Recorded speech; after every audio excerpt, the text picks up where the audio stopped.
Molt bé. Buenos días, ¿qué tal estamos? Qué alegría de ver la iglesia tan llena. Con la de tiempo que he visto yo este local vacío los viernes. Da alegría veros a todos y con esa sonrisa. ¿Eh? Ah, no, la supongo, pero no, los ojos te dicen si estás sonriendo o no, ¿eh? La verdad es que sí, ¿eh? Me han dicho que sea breve, 2 veces breve, así que intentaré ir rápido. Hoy hay niños y todo, ¿no? ¿Veo? A mi suegro y a mi suegra y a Rebeca y a mí nos gusta mucho un monólogo que hace Dani Mateo. No sé si habéis oído el monólogo de la colleja bien dada. Voy a cambiar la palabra vulgar. La colleja bien dada. ¿Quién lo habéis escuchado ese monólogo en el Club de la Comedia? Vale, poquitos.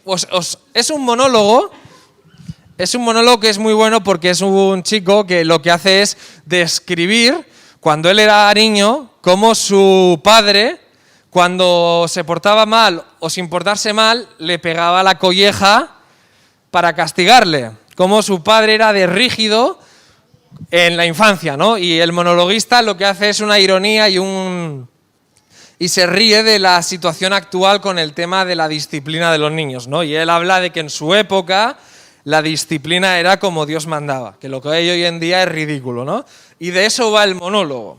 Y la verdad es que es un monólogo muy bueno, lo hemos visto 30.000 veces y no nos cansamos de verlo, ¿no? Y es que la palabra disciplina actualmente chirría, ¿verdad? No, yo ahora me he metido en el mundo de la educación porque, claro, al tener 2 hijos, pues ya empiezas a tener que ser responsable de la educación de tus hijos. Hasta antes me era fácil criticar a mi madre y a mi suegro, ¿no? Pero ahora ya me toca a mí aplicar medidas para enderezar a mis hijos. Y aquí hay muchos niños. ¿Cómo son vuestros padres? ¿Son buenos, malos?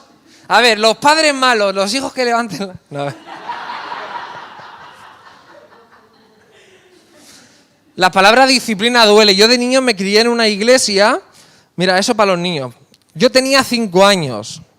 En la iglesia que yo iba, yo estaba sentado, imaginaros que soy la Ana, ¿vale?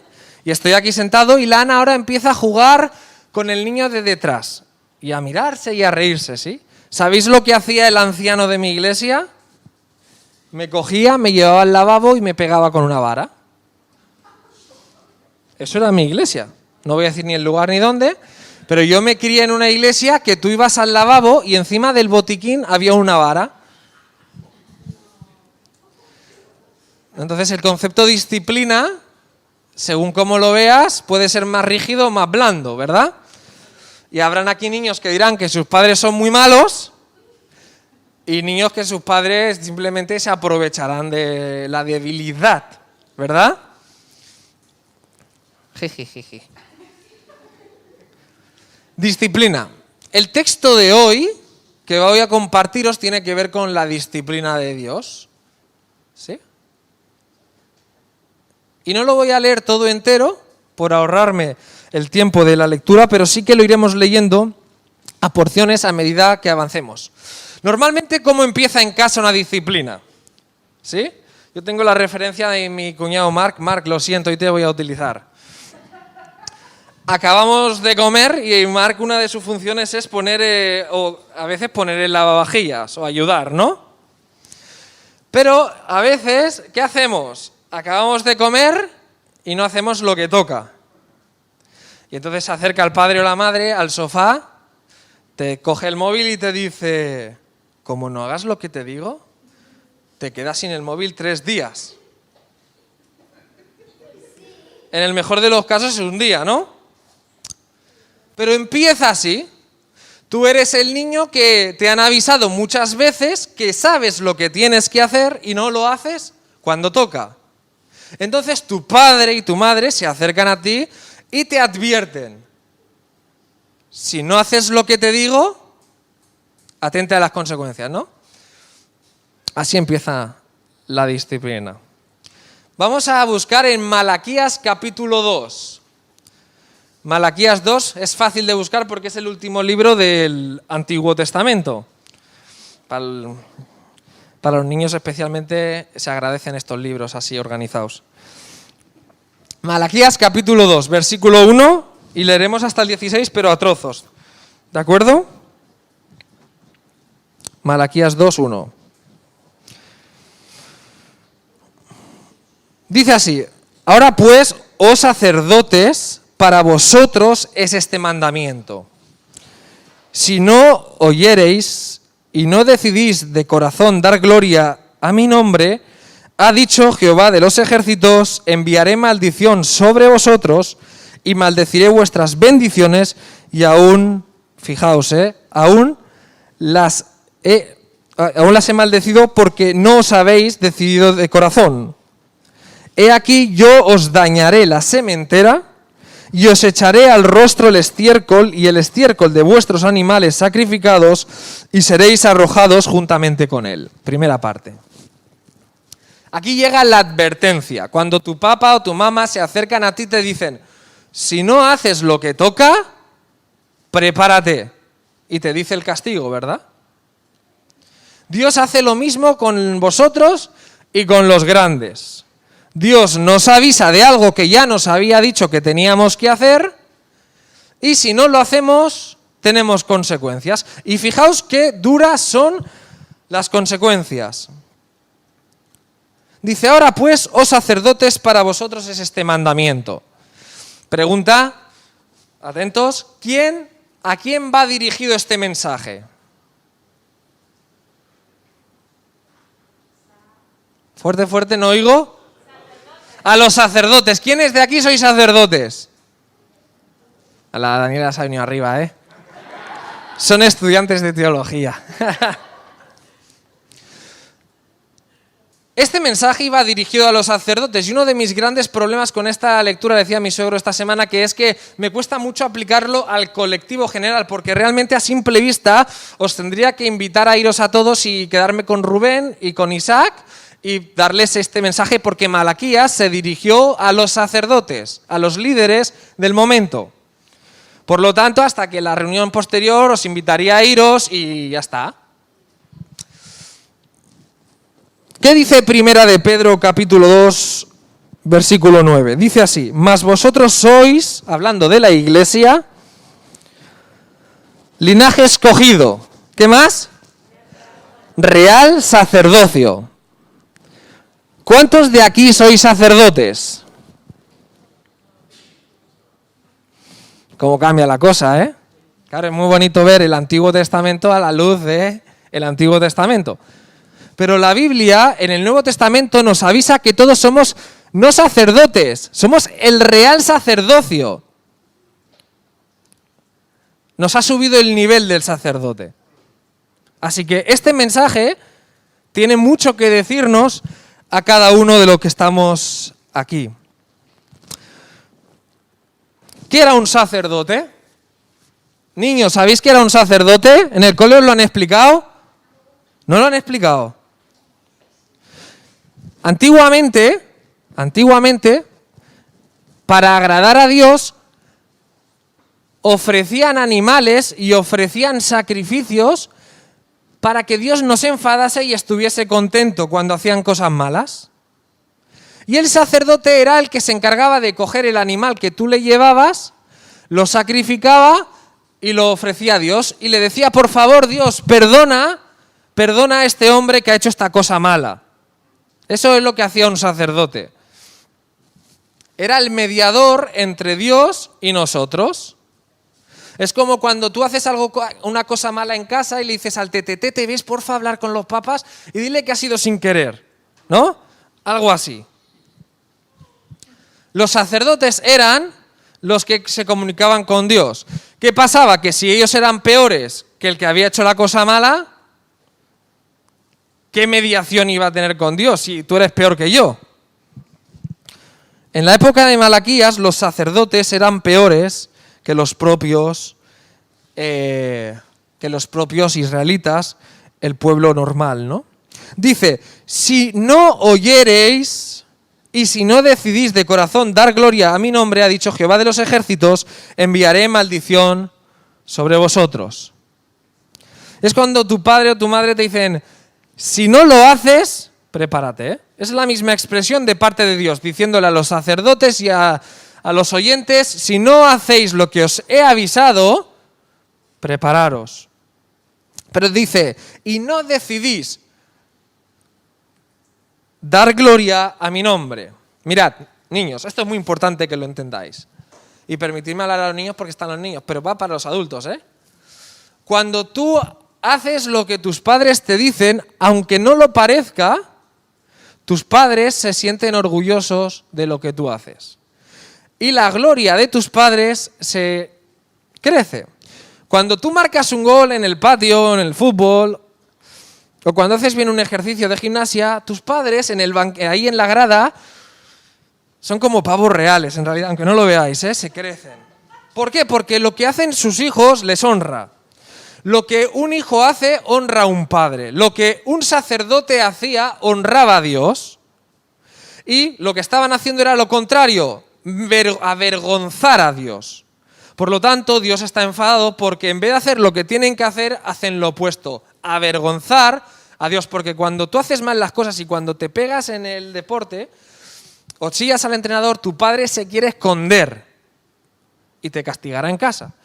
Pues a Dios le pasa exactamente lo mismo. Y los sacerdotes no estaban haciendo lo que Dios les había pedido que hiciesen, que es dar gloria a Dios con sus actos, con sus acciones. Y por lo tanto la consecuencia era enviaré maldición. Pero es muy interesante la maldición que Dios envía. ¿Vosotros pensáis que cuando vuestros padres os quieren castigar lo hacen para haceros daño? Cuando el Papa te quita la tablet o el móvil,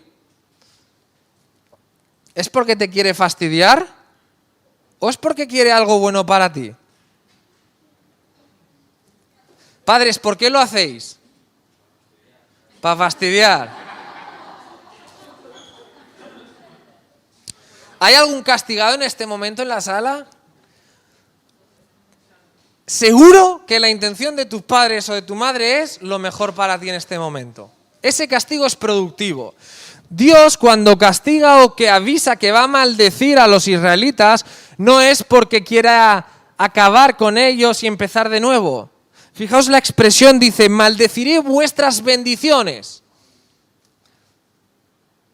Maldeciré vuestras bendiciones. Lo que yo te he regalado, te lo voy a maldecir. O sea, te dejo la tablet y tú por desobedecerme te vas a quedar sin tablet. Yo te lo he dado para que te guste, te lo voy a quitar. Eso es lo que le está diciendo Dios a los sacerdotes. Vosotros os beneficiáis de lo que yo os he entregado, que es poder adorar a Dios, ser mediadores ante los hombres y yo, disfrutar de la gloria de ese puesto, os lo voy a quitar. ¿Sabéis de qué se mantenían los sacerdotes? De las ofrendas.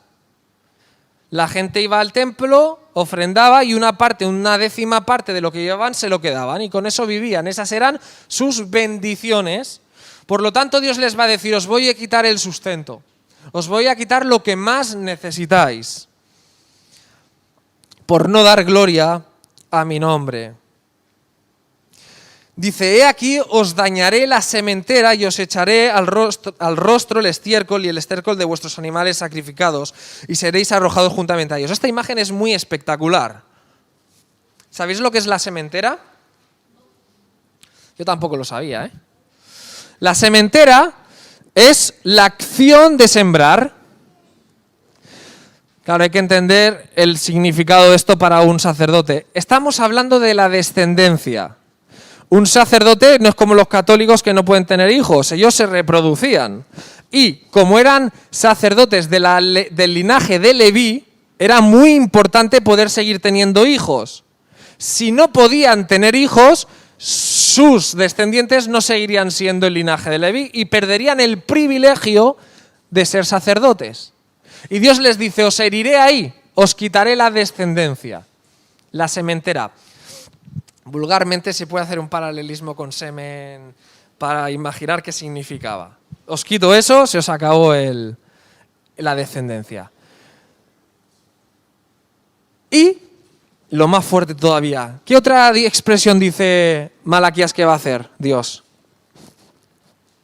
Aparte de la sementera, ¿qué dice? Os echaré al rostro estiércol.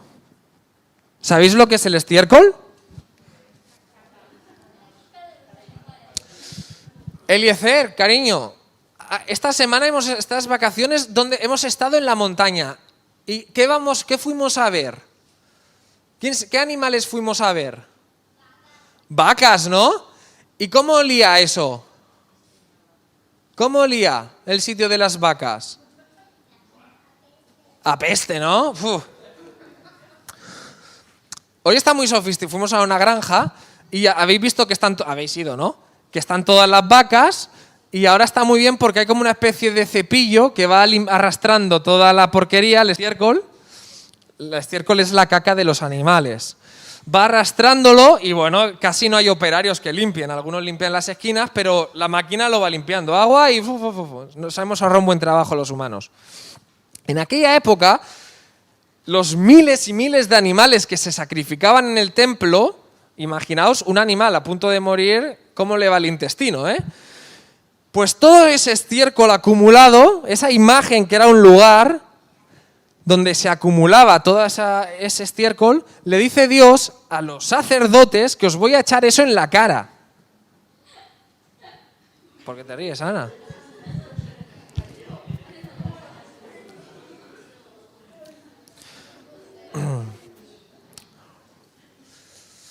¿Os dais cuenta del castigo? Imaginaos que vuestro padre nos dice que os quita la tablet. ¿Va al lavabo? Hay que entenderlo en su contexto. Los sacerdotes no estaban haciendo lo que Dios quería que hiciesen y Dios les avisa que les va a castigar y les va a hacer mucho daño, quitándole descendencia, quitándoles el lugar y dice que los va a echar fuera. Por lo tanto, del templo, lo que no había en el templo era estiércol, por lo tanto los iba a enviar donde estaba el estiércol. Les iba a quitar el ministerio, les iba a quitar la dignidad. Dice el versículo 4. Y sabréis que yo os envié este mandamiento, este advertimiento, para que fuese mi pacto con Leví, ha dicho Jehová de los ejércitos. Mi pacto con él fue de vida y paz, las cuales cosas yo le di para que me temiera y tuvo temor de mí, y delante de mi nombre estuvo humillado. La ley de verdad estuvo en su boca, e iniquidad no fue hallada en sus labios. En paz y en justicia anduvo conmigo, y a muchos hizo apartar de la iniquidad. Porque los labios de los sacerdotes han de guardar la sabiduría de su boca, el pueblo buscará la ley, porque mensajero es de Jehová de los ejércitos. Fijaos, os explico. Dios estableció un modelo. ¿Sabéis que cuando nuestros padres nos dicen las cosas que hemos de hacer, cuando te levantes haces la cama, cuando acabes de comer recoges el plato y si puedes fregas los platos? Todas estas cosas las hace Dios para nuestro bien, para que vivamos una vida que dé gloria a Dios. Dios estableció que los levitas, los sacerdotes, fuesen un ejemplo al pueblo para que imitasen lo que ellos hacían. Y los levitas, sacerdotes que habían en ese momento, no lo estaban siendo. Dice Dios que hizo un pacto con Leví. ¿Cuántas tribus tenía Israel? 12 tribus. Y una de ellas era la tribu de Leví. Leví no tenía tierras. ¿Sabéis por qué no tenía tierras? Porque Dios estableció que esa tribu se dedicase a los servicios sacerdotales. Estamos en la iglesia de San Boi con el Éxodo. ¿Cuál fue la última plaga? Os lo hago así para que estemos activos, ¿eh? ¿Cuál fue la última plaga? La muerte del hijo primogénito. ¿Sabéis que no murieron los hijos primogénitos de los israelitas? ¿Qué pasaba? La lógica era, han muerto los egipcios como castigo de Dios, pero ¿son más o menos los hijos primogénitos de los israelitas? No eran mejores. Dios les perdonó la vida. Pero ¿qué dijo Dios? Bueno, llegó al Sinaí y dijo, vuestros primogénitos no los voy a matar, pero se van a dedicar de pleno a lo que yo no quiera. Y seleccionó a los primogénitos. Entonces, llegó un momento en que Dios dijo, bueno, claro, cada primogénito de cada familia, y escogió una tribu para cumplir con esta función, que fue la tribu de Leví, que se dedicaría al sacerdocio.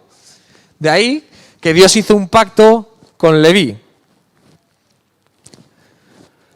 Y estos descendientes levitas no lo estaban cumpliendo. ¿Cuáles eran las funciones de los sacerdotes? Temer a Dios. Un hijo no debe nunca obedecer a Dios por miedo. Cuando Dios nos avisa de algo, no debemos obedecerles porque nos vaya a castigar con algo, sino que Dios lo que quiere es que le tengamos temor reverente, porque sabes que cuando tú haces algo mal, ofendes, entristeces a tu padre o a tu madre. Cuando nosotros hacemos algo mal, debemos sentirnos mal, no porque nos vayan a castigar, sino porque estamos ofendiendo a nuestro Dios.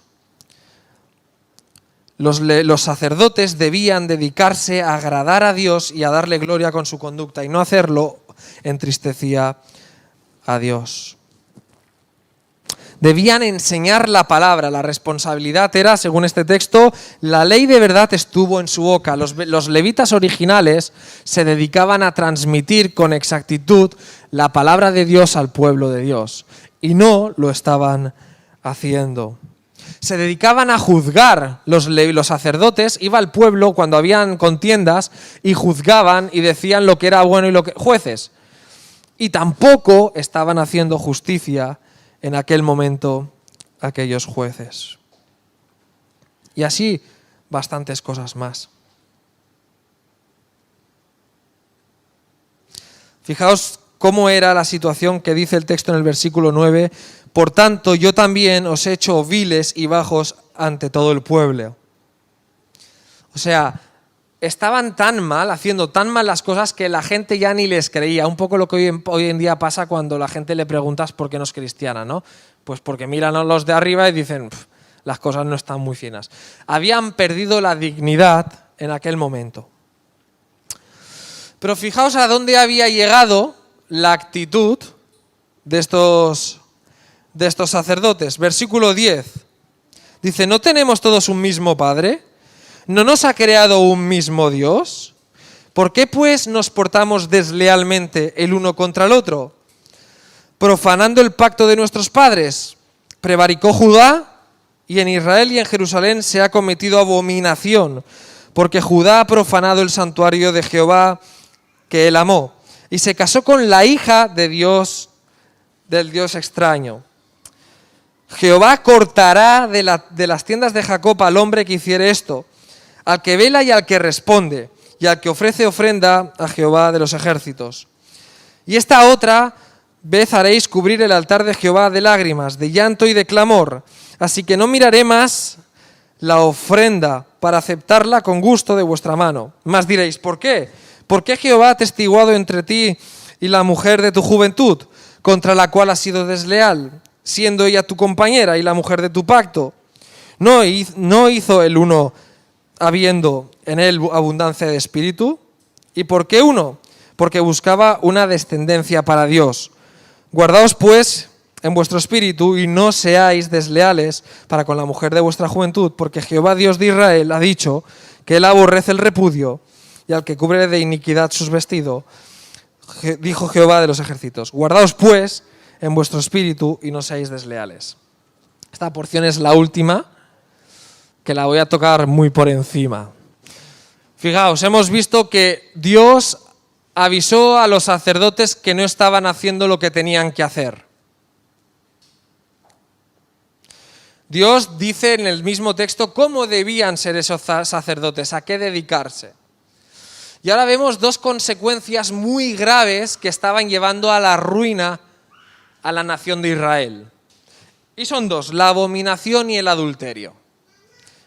Os lo digo en parafraseado y con un lenguaje más actual, porque lo que hemos leído cuesta a veces de entenderlo.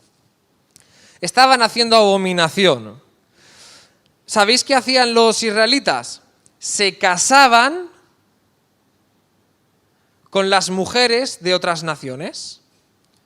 Pero eso tenía unas consecuencias, y es que cuando tú te casabas con otra mujer de otra nación que tenía sus propios dioses, te arrastraba a ti a hacer eso. Y los sacerdotes lo estaban permitiendo. No pasaba nada. Y por otro lado, el adulterio. ¿Qué estaban haciendo? Los sacerdotes estaban permitiendo que hombres, normalmente judíos ya mayores, abandonaban a sus mujeres judías y se casaban con otras más jóvenes, pero no judías tampoco, de fuera.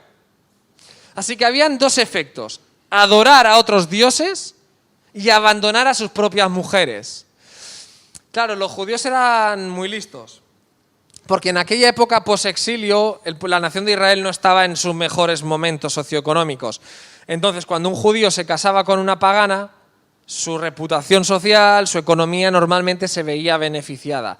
Y las pobres mujeres judías en aquella época se quedaban abandonadas y prácticamente muchas destinadas a morir precariamente. Así que por eso el resumen de todo este párrafo es que ellos estaban permitiendo la decadencia ética y moral de su pueblo sin hacer nada. Probablemente incluso ellos mismos estaban ejerciendo ese tipo de prácticas. Claro, esto no es lo mismo que no fregar los platos, ¿eh?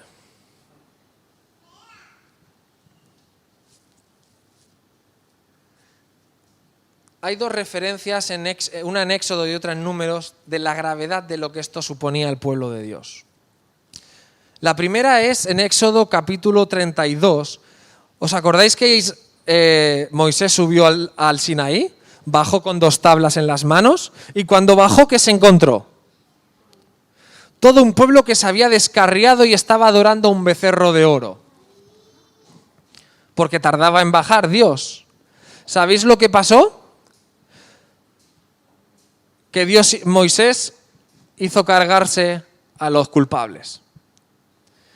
Y la tribu de Leví, curiosamente, que tiene que ver por qué fue también escogida, fue la que se encargó por el celo y la rabia de ejecutar a los culpables de lo que ahí estaba pasando. Pero hay un caso más evidente que lo encontramos en Números capítulo 25, que es, ahora se me ha ido el nombre del hombre, lo tenía aquí apuntado, el caso de Finés. ¿Sabéis quién era Finés? Había pasado lo mismo, se estaban casando con mujeres de otros pueblos y Dios había castigado a la nación de Israel con una plaga que estaba acabando con todos. Y Finés cogió, y fijaos lo que hizo, se acercó a una relación sexual entre una pagana y un judío y les clavó una lanza y se los cargó. Y Dios paró la mortandad en Israel de la plaga. Cuando vemos estos, y no entro en detalles, cuando vemos estas cosas, vemos la gravedad de lo que estaba pasando en Israel. Dios erradicaba las prácticas que acababan así, y más cuando la nación las aprobaba. Y esta nación estaba probando, y los sacerdotes estaban permitiendo que todo esto aconteciese. Y ahora me diréis, Efra, ¿qué tiene todo esto que ver con nosotros? Ni somos sacerdotes, ¿no? Aunque me lo has matizado. Yo tengo un gran problema, y ahora ya os hablo directamente como aplicación de esta reflexión, ¿vale? Voy a acabar ya. Os pediré 2 minutos, 3 de atención. Yo tengo un gran problema cuando leo estos textos. Y es que me cuesta ver mi vida cristiana del siglo XXI reflejada en esos sacerdotes. ¿Os pasa a vosotros? ¿Os sentís adúlteros?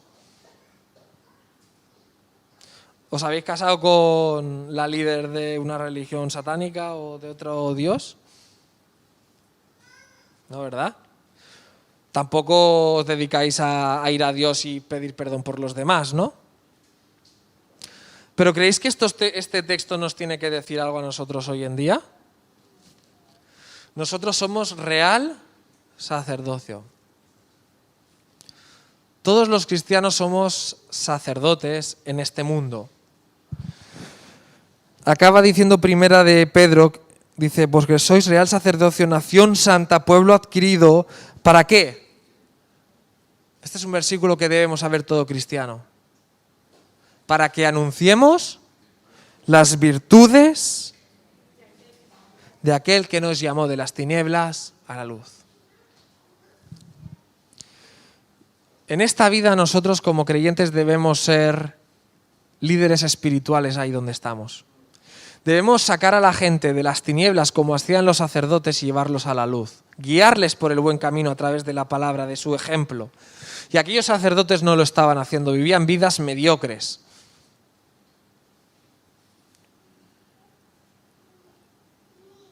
Y yo creo que muchas veces nos pasa como estos sacerdotes. Va entrando y al final vivimos vidas que no están al nivel de lo que espera nuestra responsabilidad. Estamos en los sacrificios, estamos en los eventos religiosos, pero Dios nos dice en la cara que nuestras oraciones, que nuestros sacrificios nos los va a tirar con estiércol en la cara. No valen para nada. Hoy hemos cantado Te daré lo mejor de mi vida. La Sole lo ha arreglado con la oración. Señor, sabes que es una declaración de intenciones, ¿no? Es verdad. Qué lejos estamos de ser verdaderos sacerdotes. Y el Señor nos llama a no dejarnos arrastrar por las influencias, por la comodidad de nuestro momento, sino a destacar en medio de la sociedad en la que vivimos. Y sabéis, esos sumos sacerdotes no fueron un ejemplo para nosotros y no nos lo pone Dios para imitarles. Porque en el Nuevo Testamento encontramos un sumo sacerdote que fue, en Hebreos capítulo 5, versículo 1, Jesucristo.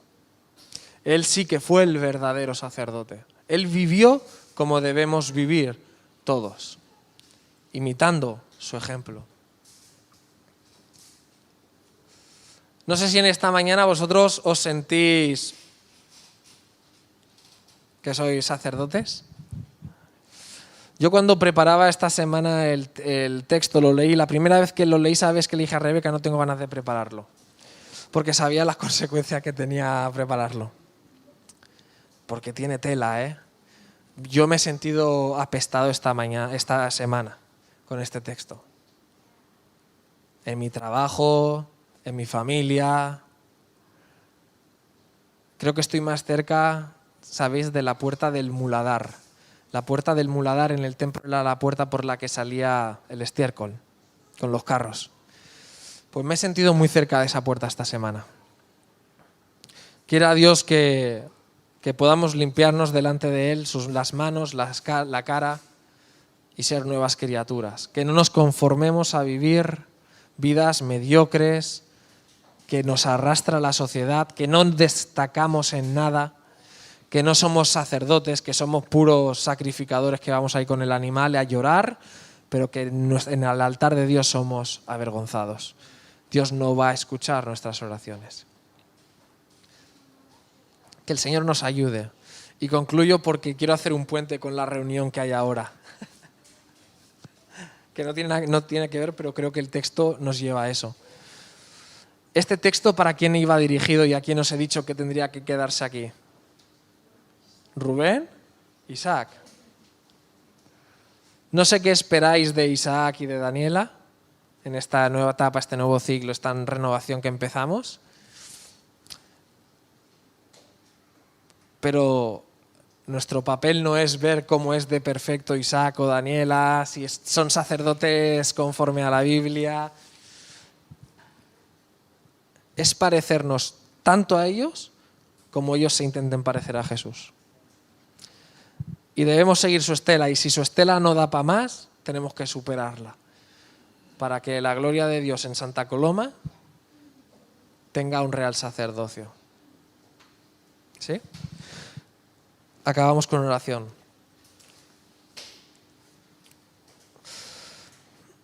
Señor, estamos cansados de nuestra vanidad.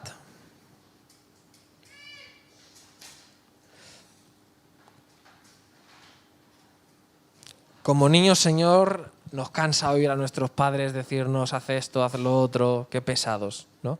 Qué pesados, papá. Y como adultos, peor todavía. No te decimos qué pesado, pero te ignoramos, que a veces duele más. Y nos acomodamos a vivir años y años rechazando y despreciando tus mandamientos, tu ley, lo que tú esperas de nosotros, Señor. Tú buscas que demos gloria a tu nombre, con nuestra vida, nuestra conducta, nuestro impulso, nuestra motivación, y realmente pasamos desapercibidos. Señor, ayúdanos a buscarte de verdad. Señor, ayúdanos a ser esa tribu de Leví que corresponde a lo que tú buscas en nuestras vidas. Señor, que no tengamos que oír más tu palabra quejándose o alertándonos, sino que solo escuchemos tus bendiciones para nuestras vidas. No queremos ser constantemente azotados, castigados de nuestra conciencia. Queremos, Señor, vivir como a ti te agrada. Ayúdanos a vivir así, llénanos de tu Santo Espíritu y conmuévenos para ser luz en este mundo. En el nombre de Jesús. Amén.